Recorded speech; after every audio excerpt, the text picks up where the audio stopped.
माननीय मंत्री जी, we are Indeed blessed कि आप जैसी शख्सियत आज हमारे बीच है। एक बार जोरदार तालियां हमारे यूनियन मिनिस्टर श्री नितिन गडकरी जी। और मैं आपको इनवाइट करना चाहूंगा सर आपके व्याख्यान के लिए, आपके एड्रेस के लिए कि please come and bless the students of university. एक बार हम सब खड़े होके सर का स्वागत करते हैं यहाँ पर। Sir, you are cordially invited to please bless the students who are stepping into a new arena. जोरदार तालियां यूनियन मिनिस्टर सर के लिए।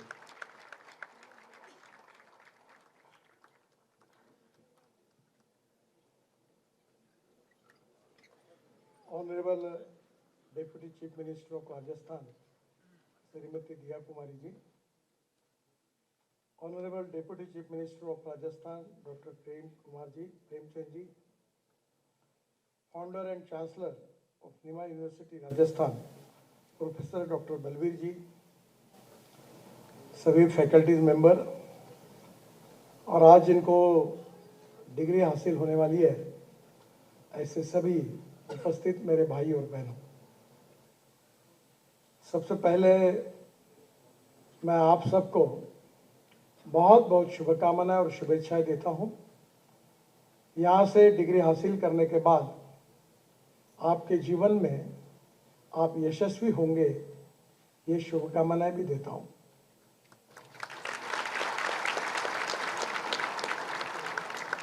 One thing is very important where we need to understand what is exactly the success in the life. Only to get the degree is not the success.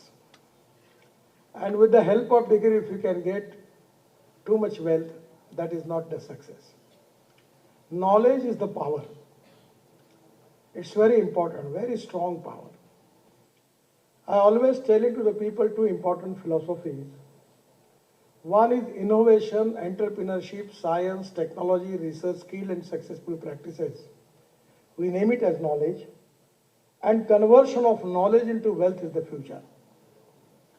The other important philosophy is very important as far as our social, political, business life is concerned. That no person is waste and no material is waste. It is depending upon the appropriate technology, appropriate vision of the leadership, that you can convert waste into wealth. And these are the two important philosophies which I always try to convince the people. Today I am very much happy that you are the future of our country. आप हमारे देश का भविष्य है और मुझे इस बात का अभिमान होता है कि वर्ल्ड में अमेरिका में अगर 10 डॉक्टर है तो उसमें से 6 भारतीय हैं। यूके में अगर 10 अच्छे डॉक्टर है उसमें 6 से 7 भारतीय हैं। मैं बहुत बार जब विदेश में जाता हूं तो लोग कहते हैं we always prefer Indian doctor.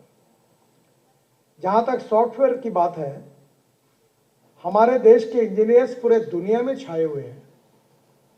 मुझे जापान के प्रधानमंत्री जी ने एक बार पूछा था कि मिस्टर गडकरी, आपके जो सॉफ्टवेयर इंजीनियर्स हैं, जो लड़के हैं, उनके दिमाग में मैथमेटिक्स के कोई जीन्स है क्या स्पेशल? वो इतने कॉम्पिटेंट कैसे हैं? तो चाहे इंजीनियरिंग की हो, चाहे मेडिकल की हो, हमारे युवा देश के लिए बहुत नाम हासिल कर रहे हैं और देश में बहुत अच्छा नाम कमा रहे हैं। एक बात बिल्कुल सही है जो विवेकानंद जी ने कही है कि no philosophy can be taught to empty stomach. और इसलिए पैसा तो कमाना ही चाहिए, ईमानदारी के मार्ग से पैसा कमाना चाहिए, वो गुनाह नहीं है। पर पैसा ये जीवन का साधन है, साध्य नहीं है। हमें काम करते समय नॉलेज जो होते हैं, बहुत से लोग जो बड़ी बड़ी डिग्रियां लेते हैं उनको हम एजुकेटेड कहते हैं, सुशिक्षित कहते हैं। सुसंस्कृत और सुशिक्षित 2 शब्दों में फर्क है। मैं मजाक में जब दिल्ली में मैं कभी आना नहीं चाहता था, अचानक दिल्ली आया तो पहली बार मुझे पता ही नहीं था कि दिल्ली में ठंड होती है। मैं हाफ शर्ट पे एक स्वेटर पहन के आया था, तब मुझे पता चला कि दिल्ली में बहुत ठंड होती है। तो मेरी पहली प्रेस कॉन्फ्रेंस थी, तो उस समय मेरा वजन काफ़ी ज़्यादा था। तो मुझे रविशंकर प्रसाद जी ने कहा कि हम सब कोट पहने हुए, आपके पास कोट नहीं है। तो एक सिक्योरिटी गार्ड मेरे जैसा ही मोटा आदमी था, उसका कोट पहनकर मैंने प्रेस कॉन्फ्रेंस ली थी।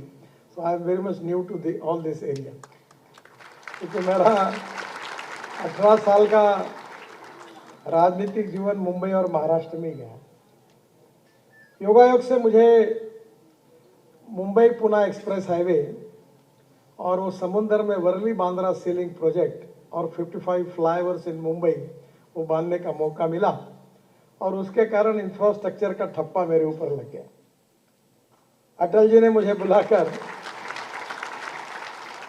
मुझे आदेश दिया कि तुमने ये बहुत काम किया, अभी गांव जोड़ने के लिए योजना तैयार करो। और रिजर्व बैंक के डिप्टी गवर्नर, मेरे उस समय उम्र भी 36-38 साल की थी, तो बड़े बड़े अधिकारी थे मेरे साथ, और 3 महीने में मैंने एक रिपोर्ट तैयार किया था और अटल जी को सौंपा था। और 15 दिन के बाद उस समय देश के राष्ट्रपति डॉक्टर अब्दुल कलाम साहब ने उस योजना को डिक्लेयर किया था, जिसका नाम था प्रधानमंत्री ग्राम सड़क योजना। और ये जो हिंदुस्तान के इतिहास की फ्लैगशिप स्कीम है, वो बनाने का मुझे सौभाग्य मिला। पर मैं आपको एक बात बताता हूँ, मैं अभी 36 एक्सप्रेस हाईवे बना रहा हूँ। 7 वर्ल्ड रिकॉर्ड मेरे डिपार्टमेंट में हुए हैं, और ये वर्ल्ड रिकॉर्ड जब होते हैं तो सब लोग मुझे क्रेडिट देते हैं, मेरा क्रेडिट नहीं है। मेरे साथ काम करने वाले असंख्य इंजीनियर्स, कॉन्ट्रैक्टर्स, अधिकारी रात दिन मेहनत करते हैं, उनका एक काम होता है। तो पहली बात मैं आपको सुझाऊंगा कि अच्छा होना, विद्वान होना, इससे लीडरशिप में वो पर्याप्त नहीं है। टीम वर्क भी डेवलप करना पड़ता है। मैं बहुत बार साइंस के विद्यार्थियों को बताता हूँ, मेरे जीवन में मैंने एक छोटा सा इक्वेशन सीखा था कि ए नाम के व्यक्ति ने ए स्क्वायर काम किया और बी नाम के व्यक्ति ने बी स्क्वायर काम किया, तो total work is A square plus B square. But when A and B comes together, thinks together and works together, A plus B bracket में स्क्वायर, इसका जवाब आता है A square plus B square plus twice A B. Twice A B is a result of collective team spirit. अभी मैं उदयपुर से उतर रहा था, तो दिया कुमारी जी और मैं साथ साथ एयरपोर्ट के बाहर आ रहे थे, और स्टारबक्स का कॉफी शॉप था। तो मैंने उनको पूछा, आपने स्टारबक्स का आत्मचरित्र पढ़ा है क्या? मैंने कहा नहीं, मैंने जरूर पढ़ी है। उसकी एक विशेषता है, उनके पिता जो थे वो ट्रक ड्राइवर थे और माताजी नर्स थी। वो गरीब परिवार के थे, और एक रेस्टोरेंट में वो कॉफी शॉप में काम करने लगे, और वहीं से उनको एक आइडिया क्लिक हुई और उन्होंने अपने कॉफी शॉप शुरू किए। 1-2 करते करते आज 23,000 वर्ल्ड में स्टारबक्स का कॉफी शॉप है। जब उनको पूछा गया कि what is the secret of your success, तो स्टारबक्स जी ने एक बहुत अच्छी बात कही।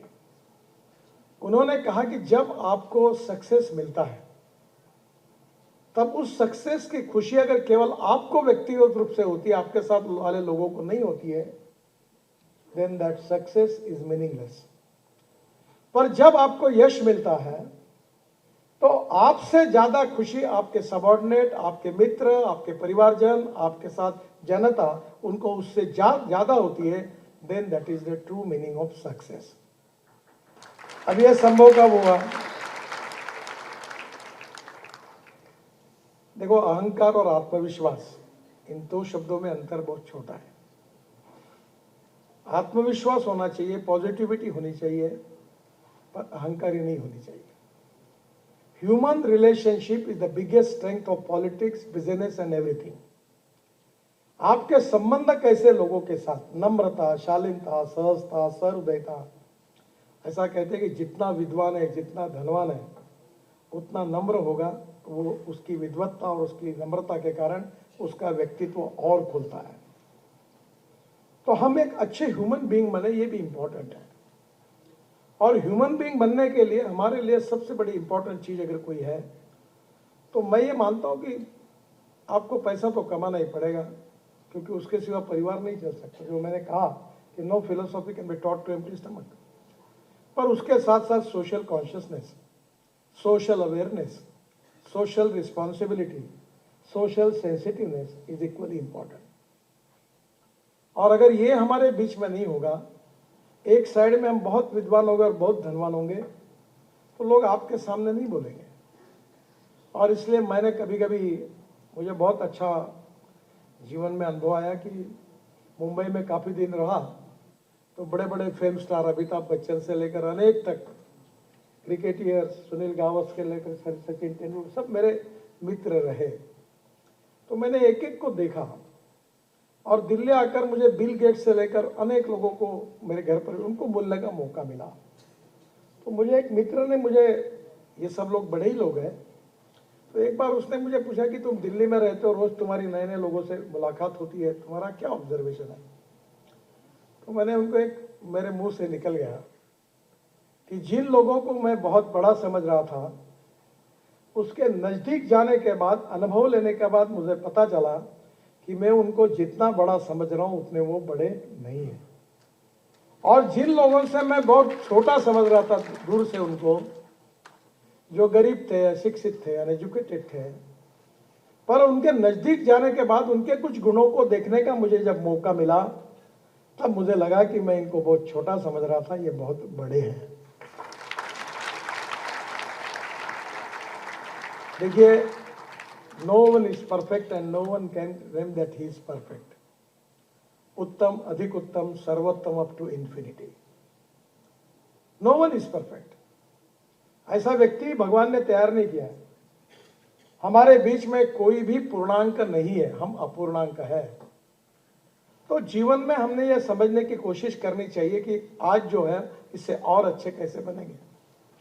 हमारे आगे और हमारे पीछे, हमारे ऊपर और हमारे नीचे, जिन जिन लोगों से हम मिलते हैं उनसे क्या हम ले सकते हैं। मैं इंजीनियर नहीं हूं, मुझे बहुत लोगों में एक मिस इंप्रेशन है कि मैं बहुत ज्ञानी हूं, मैं विद्वान भी नहीं हूं। मुझे आज 8वीं डिलीट मिल रही है, पर मैं उसके लायक नहीं हूं, मैं डॉक्टर नहीं लगा था। क्योंकि मैं 75 में जब HSC में था तो इमरजेंसी आई, तो मैं इमरजेंसी के खिलाफ जयप्रकाश जी से आंदोलन लेकर मैं वो साइक्लोन मशीन पत्रक निकालना, उसके पीछे भिड़ गया। तो नेचुरली मेरा परसेंटेज 52% मिला। तो मेरे घर में मेरी बहन थी और हमारे जो दामाद थे, जवाई थे, वो भाभा एटॉमिक रिसर्च सेंटर में न्यूक्लियर साइंटिस्ट थे।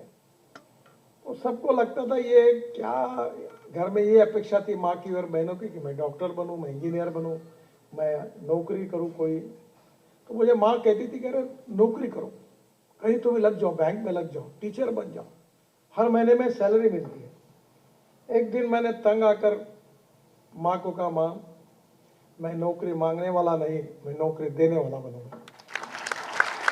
तो उसने मुझे कहा तुम्हारे पास पैसे कहाँ हैं? ये एक इंपॉर्टेंट चीज होती है कि लोग पूछते तुम्हारे पास क्या है। वो दीवार में था ना डायलॉग, शशि कपूर और अमिताभ बच्चन के बीच में था। तो शशि कपूर को अमिताभ बच्चन बोलता है कि मेरे पास बिल्डिंग है, गाड़ी है, कार है, ये है, वो है, तुम्हारे पास क्या है? तो शशि कपूर बड़े इससे इमोशनली कहता है मेरे पास माँ है। वैसे मैंने उनको, माँ को वैसे ही कहा। उस समय दीवार, मैं भी अमिताभ बच्चन को परसों दिन भर साथ थे, तो मैं उनको कह रहा था कि आपका जंजीर की फाइट, मैं उस समय 3rd क्लास में पिक्चर देखता था, यानी उस कैटेगरी में था कि सिनेमा सामने से और नाटक पीछे से। तो मैं बोला अमिताभ जी, वो जंजीर में प्राण के साथ आपकी फ्लाइट अभी भी भूला नहीं हूँ। और 3rd क्लास में बैठकर सीटियां बजा बजा कर एंजॉय करते थे, क्या मजा आती थी। दीवार और जंजीर की बात कर रहा था, हमारा दिन भर शूटिंग था। तो उन्होंने कहा नितिन जी, मेरी एक फिल्म अच्छी चल जाती है तो लोग 6 महीने याद रखते हैं, और गाने अच्छे होते हैं तो साल भर याद रखते हैं, पर हम मुंबई कर आपको जीवन भर याद रखेंगे। क्योंकि रोज घर से निकलते तो फ्लाईओवर के कारण, वर्ली बांद्रा के कारण, मुंबई पुणे एक्सप्रेस हमारे रोज समय बचता है, नहीं तो हमारी हालत खराब हो जाती थी। तो हम आपको जीवन भर याद रखते हैं। अब हमारी फिल्म में 1 साल याद रखते हैं। जब उन्होंने कहा तब मुझे लगा मैं तो भूल गया, वो पुरानी बात हो गई। क्योंकि हमारे यहाँ एक बहुत अच्छी बात है, मराठी में एक बहुत बड़े साहित्यिक थे शिवाजी सावंत, उनकी हिंदी में एक मृत्युंजय करके मराठी में किताब थी, बहुत सुंदर किताब है। बहुत सशक्त लेखक थे। और उसमें उन्होंने एक वाक्य लिखा था, वो महाभारत के इतिहास पर थी, महारथी कर्ण प्रथा किताब, हिंदी एडिशन है उसकी, बहुत सुंदर किताब है। उसमें उन्होंने एक बात लिखी थी कि विस्मृति ये भगवान ने व्यक्ति को दी हुई सबसे बड़ी देन है। जब मैंने उसको पढ़ा तो मुझे वो बात इतनी जज गई कि मैंने ये तय किया कि आप कोई काम करना है तो उसको भूल जाओ। और मेरी माँ अक्सर कहती थी अगर किसी के लिए कुछ मदद करना है तो मदद जिस क्षण में करते हो उस समय भूल जाओ, बताओ मत किसी को। तो मैं तो भूल गया हूं, पर अपना जो कार्य होता है वो लोग याद रखते हैं। आप आर्टिफिशियली कितना भी करो, कितने पोस्टर लगाओ, बैनर लगाओ, कुछ नहीं होता। If you deserve for it you will get it. अगर आप में क्षमता होगी तो निश्चित रूप से वो आपको मिलता ही है। अच्छा, मैंने ने आप तो साइंटिफिकली आर्किमिडीज ने भी कहा है कि पानी में कोई भी चीज डुबाओ, जितना वजन होगा उतना ही पानी ऊपर आएगा। तो तुम अगर जेब में कोई वजन लेके बैठोगे तो शायद वजन थोड़ा ऊपर हो जाएगा, पर नियम यही है कि if you deserve for it you will get it. तो दौड़ो मत किसी के पीछे। Respect should not be demanded, it should be commanded. If you deserve for it you will get it, आपको मिलेगा, पीछे मत लगो किसी। और इसलिए आपका जीवन जो है, हमारे प्रधानमंत्री जी ने कहा है कि आत्मनिर्भर भारत, $5 ट्रिलियन इकोनॉमी, वर्ल्ड की तीसरी बड़ी अर्थव्यवस्था, ये किसके भरोसे होगा? ये आपके भरोसे होगा, और ये आपको बनाने का है।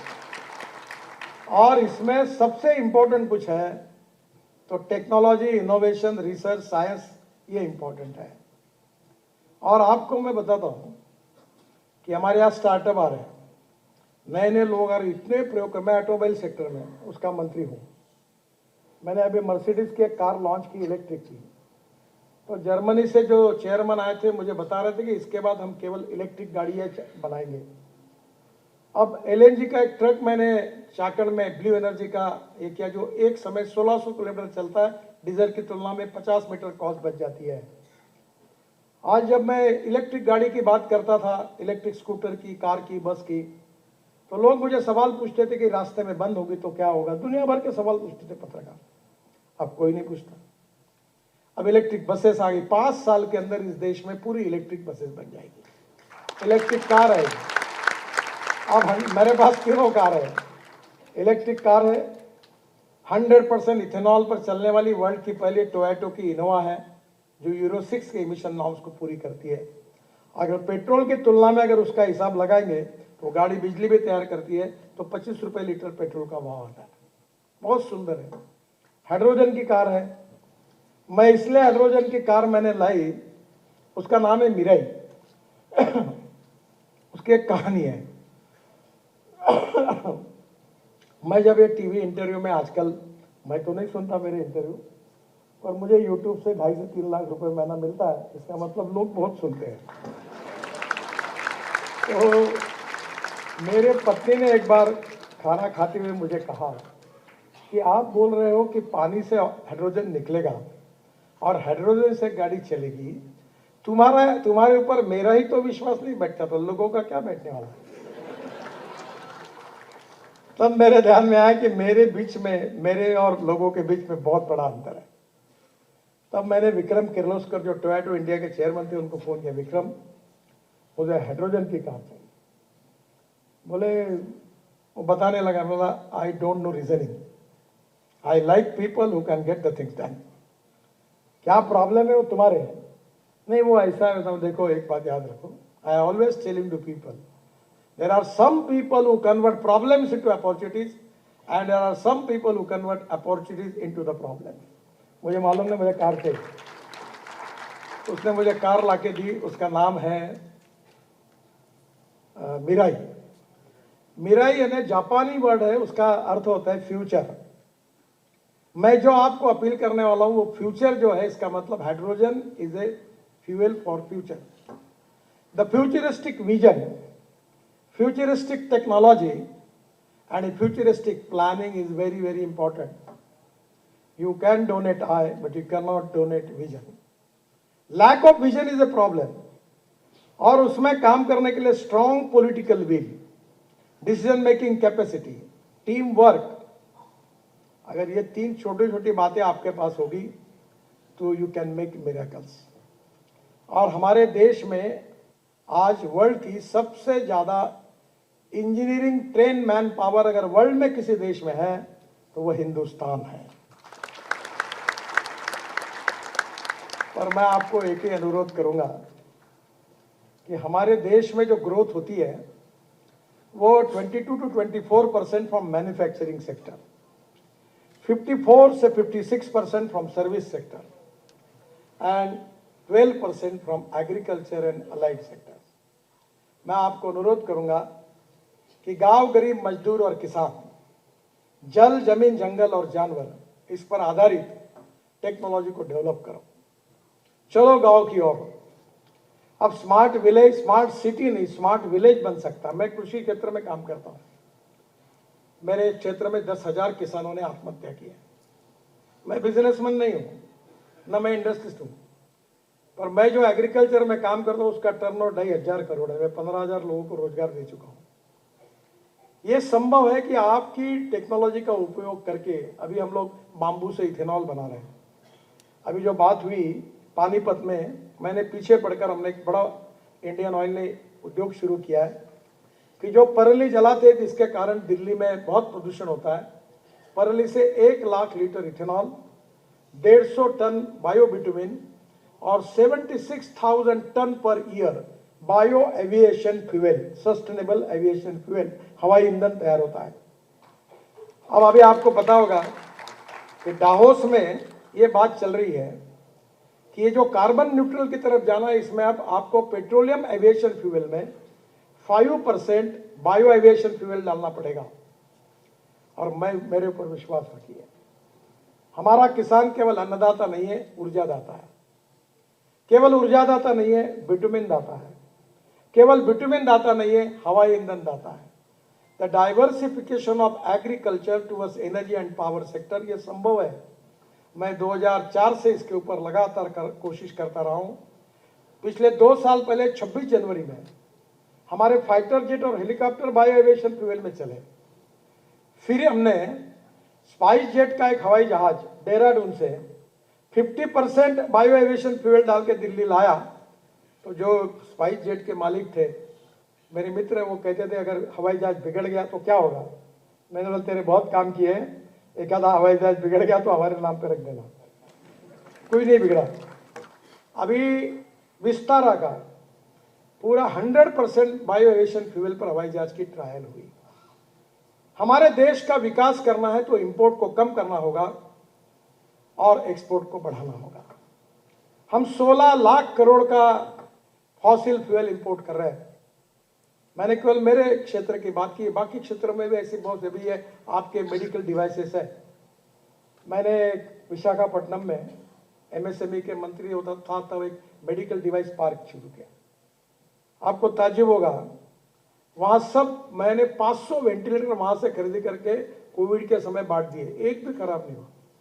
आप जो वेंटिलेटर खरीदते हो वो 5 से 7 लाख रुपए का, मैंने 47,000 में खरीदी थी। एमआरआई, सिटी स्कैन सब अपने यहां बन रहा है। हमारे देश को एक्सपोर्ट को बढ़ाना होगा। कैपिटल इन्वेस्टमेंट आएगी, इंडस्ट्री, ट्रेड, बिजनेस बढ़ेगा तो रोजगार निर्माण होगा। रोजगार निर्माण होगा तो गरीबी दूर होगी, और गरीबी दूर होगी तो समृद्ध संपन्न भारत निर्माण होगा। हमें सोशल इक्वालिटी, इकोनॉमिक इक्वालिटी के लिए काम करना है। जात, पंथ, धर्म, भाषा के आधार पर कोई डिस्क्रिमिनेशन हमको मान्य नहीं है। आप तो एजुकेटेड है। कोई भी व्यक्ति उसकी जात, पंथ, धर्म, भाषा और सेक्स से बड़ा नहीं होता, उसके गुणों से बड़ा होता है। हम समाज की छुआछूत, अस्पृश्यता, जातीयता समाप्त करेंगे और समाज के गरीब तबके के जो लोग हैं उनका विकास हो, वो मुख्य प्रभाव में आए, उसके लिए कोशिश करें। हमारे सोसाइटी के 3 इंपॉर्टेंट पिलर्स है: ethics, economy, ecology and environment. वायु प्रदूषण, जल प्रदूषण और साउंड पोल्यूशन ये तो मुक्त करना ही है। अब हाईवे पे मैं मंत्री हूं, 40% पोल्यूशन मेरे कारण ही होता है। मैं गिल्टी कॉन्शियस हूं। पर मैं पेट्रोल डीजल के पीछे हाथ धोकर पीछे पड़ा हूं और मेरा विश्वास है मैं इनको हद्दपार करने में मेरे जीवन में यशस्वी होऊंगा। अभी लिथियम आयन बैटरी की बात चल रही थी। जब मैंने इलेक्ट्रिक बस की शुरुआत की तो उसकी कीमत थी $150 पर किलोवाट पर आवर, अब $112 रही है। और मैं आपको बताता हूं, आप जैसे लड़के स्टार्टअप संशोधन कर रहे हैं, वो $100 आएगी तो पेट्रोल डीजल की गाड़ी और इलेक्ट्रिक की गाड़ी की कीमत सेम होगी। एक 4 दिन पहले एक बहुत बड़ा जोक हुआ। मैं जब कॉलेज में था, स्टूडेंट लीडर था, तो मेरे पास एक लूना थी। तो मुझे लूना याद है, वो लूना बड़ी नाजुक थी, पर उसके भी डबल सीट बैठते थे। कभी कभी तीसरा कहता था मैं बैठूं क्या सामने, और वो छोटी गाड़ी थी। तो मैंने 4 दिन पहले लूना, इलेक्ट्रिक लूना को लॉन्च किया। तो मैं जब इलेक्ट्रिक जो लूना मैं चलाता था तब उसकी कॉस्ट पर किलोमीटर 40 पैसे आती थी, और मैंने जो इलेक्ट्रिक लूना को लॉन्च किया उसकी कॉस्ट पर किलोमीटर 10 पैसे है। No pollution. ये टेक्नोलॉजी का परिणाम है।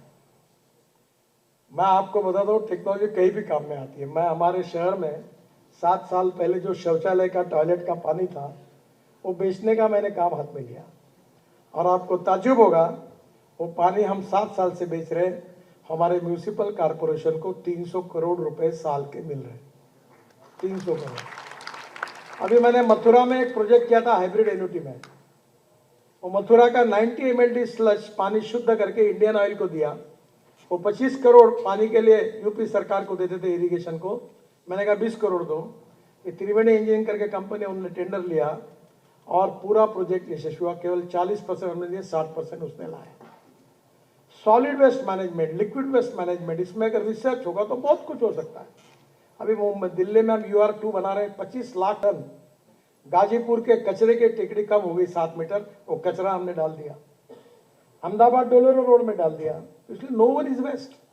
कचरे को सेग्रीगेट करके एल्यूमिनियम, कॉपर, मेटल निकलती, ग्लास निकलता है। ऑर्गेनिक वेस्ट से हाइड्रोजन तैयार हो सकता है। Everything is possible. इच्छा शक्ति चाहिए, पॉजिटिविटी चाहिए, काम करने की इच्छा चाहिए। और देश में हमारे young talented engineering man power, ये हमारी सबसे बड़ी ताकत है। इथिक्स एजुकेशन के रूप में तो आपने यहाँ सीखा ही है, पर इतिहास, संस्कृति और विरासत, मूल्याधिष्ठित जीवन पद्धति और परिवार पद्धति हमारी ताकत है।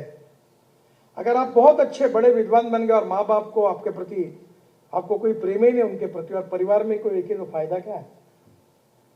मैं इकट्ठा परिवार में रहता हूँ, अकेला हूँ, मेरे बच्चे सब रहते हैं। मैं उनको एक बात समझाता था। हमारे मराठी में एक कवयित्री, उनने घर के बारे में व्याख्या की है, वो बहुत सुंदर है। उसका हिंदी ट्रांसलेशन कभी आ सकता है तो इनको दीजिए। घर असावे घरा सारखे, नको तो नुसत्या भिंती। यानी घर घर जैसा होना चाहिए, केवल दीवारें यानी घर नहीं होता। तिथे असावा प्रेम जिवाळा, नको तो नुसती नाती। घर में प्रेम, जिवाळा, एक दूसरे के प्रति आत्मसन्मान, विश्वास होना चाहिए। त्या अश्रूंना अर्थ असावा। या अश्रू, डोळ्यातून जो अश्रू निकलते हैं उसको भी कोई भावार्थ होना चाहिए, केवल पानी नहीं निकलना चाहिए। ये घर, परिवार पद्धति, जीवन पद्धति, इसका संबंध जीवन मूल्यों से है। और भारतीय संस्कृति और इतिहास और विरासत, ये पूरे दुनिया का आकर्षण का केंद्र है। मैं जब ब्रिटिश पार्लियामेंट में गया था, मुझे भाषण करने का मौका मिला, तो प्रधानमंत्री के पास जब मैं गया था तब वसुंधरा राजे भी मेरे साथ थी और स्मृति ईरानी भी थी, हमारा एक डेलीगेशन था। तो मुझे प्रधानमंत्री ने ये पूछा कि आपके देश की सबसे बड़ी समस्या क्या है। तो मैंने उनको कहा कि हमारे देश की सबसे बड़ी समस्या है गरीबी, भूखमरी, बेरोजगारी। तो हम उसको कोशिश कर रहे हैं। तो मैंने उनको पूछा आपके देश की समस्या क्या है। तो उन्होंने मुझे कहा कि हमारे देश की सबसे बड़ी समस्या है कि हमारे लड़के और लड़कियां पढ़ने के बाद शादी नहीं करते, वो लिविंग रिलेशनशिप में रहते हैं। अगर ऐसा ही होता रहेगा तो हमारी समाज व्यवस्था का क्या होगा आगे, ये हमारी चिंता है। फिर उन्होंने मुझे पूछा कि क्या आपके देश में ये समस्या नहीं है। मैंने कहा नहीं के बराबर है। तो देश गरीब है तो ये समस्या क्यों नहीं है। तब मैंने उनको जवाब दिया कि हमारा देश गरीब जरूर है, पर हमारा देश, हमारी जीवन पद्धति, परिवार पद्धति value based education, value based family system और वैल्यूज को हमारे समाज में सबसे बड़ी मान्यता है। तो इतिहास, संस्कृति और विरासत, इससे मिले हुए जीवन मूल्य के संस्कार और साइंस, टेक्नोलॉजी और रिसर्च से मिला हुआ ज्ञान, दोनों को एक साथ लेकर आपको अच्छा व्यक्ति बनना है। आज आपने डिग्री हासिल की, ये जीवन की पहली परीक्षा है। जब इसके बाद जीवन में एक अच्छे नागरिक, अच्छे व्यक्ति के रूप में इन सब सद्गुणों के साथ समाज आपको मान्यता देगा, रिकॉग्नाइज करेगा, रिस्पेक्ट करेगा, तब सही अर्थ में जीवन की सही परीक्षा, सही डिग्री आपने हासिल की, ऐसा अर्थ निकलेगा। मुझे बहुत खुशी हुई यहाँ आने की। मैं आप सबके उज्जवल भविष्य की कामना करता हूँ। आप विद्वान भी बने, सुसंस्कृत भी बने, अच्छे व्यक्ति भी बने और समाज और देश के लिए उपयोगी बने। बहुत बहुत धन्यवाद। नमस्कार।